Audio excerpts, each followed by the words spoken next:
Welcome to the Coast to Coast Honey Experience. Today we have a desert bloom honey brought to us by AZ Queen Bee. Let's see how it tastes. The color is such a beautiful golden color. Ooh! It's a very thick honey. It's very rich and buttery, but light and sweet at the same time. The nectar that this honey is made from came from multiple native Arizona flowers and plants, such as cactus, desert marigolds, and many others. Arizona is a desert climate, but that does not stop the honeybees from what they do best.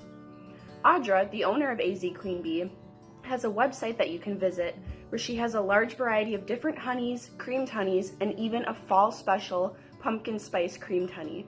She also has tote bags, hats, and shirts. Be sure to check it out. Stay tuned for the next honey experience that'll dazzle your senses.